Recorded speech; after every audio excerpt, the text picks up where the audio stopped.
घनसावंगी मतदारसंघातील अंबड आणि घनसावंगी तालुक्यातील गोदावरी काठावरील 32 गावे पूरपरिस्थितीमुळे बाधित झाले आहेत.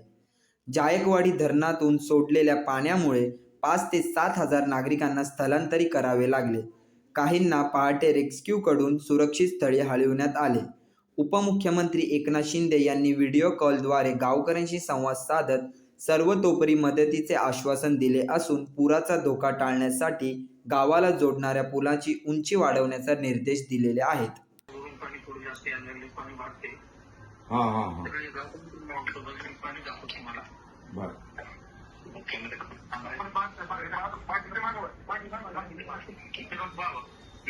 हो पाणी आलंय पाणी हो हो पाणी आलंय गोलकांच्या घरात पाणी गेलंय.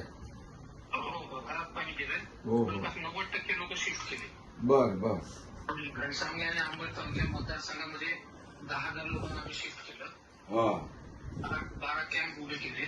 ओके कामाची वगैरे सगळी व्यवस्था आम्ही करतो. त्यांना जेवणाची व्यवस्था त्यांना आता काही कपडे लत्ते अंगावर पांघरून वगैरे सगळं करा.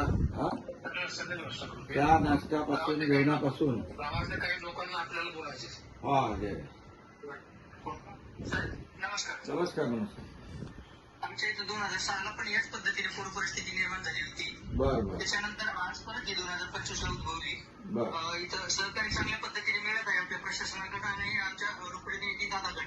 हो हो परंतु आमचं असं म्हणणं आहे की बाबा ही पूर परिस्थिती कायम जर अशीच राहिली दरवर्षी हो तर हा आम्हाला जाणारा रस्ता आहे त्याच्यावरती 2-3 पुल आहेत सर.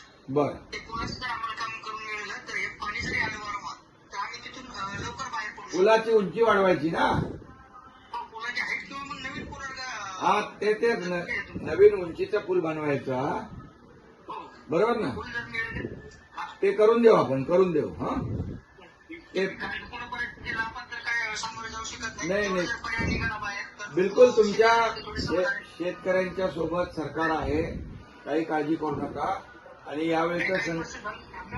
यावेळेचं संकट मोठं आहे आणि त्यामुळे या संकटामध्ये आमदार आपले हिकमत उडान तर तुमच्या सोबत आहेत दिवस रात्र. कार्यकर्ते आहेत सगळे आहेत. पण आम्ही देखील पूर्ण आहोत तुमच्याबरोबर. जे जे काही नुकसान झालंय शेतीचं झालंय शेती खरडून गेली आहे पशुधन वाहून गेलं आहे घरांची काय पडझड झाली आहे सगळ्यांची व्यवस्थित हिकमत तुम्ही आमदार महोदय पूर्ण नीट सगळे पंचनामे करून घ्या आणि त्याप्रमाणे आपण त्यांना सगळी मदत पण देऊ. यावेळेस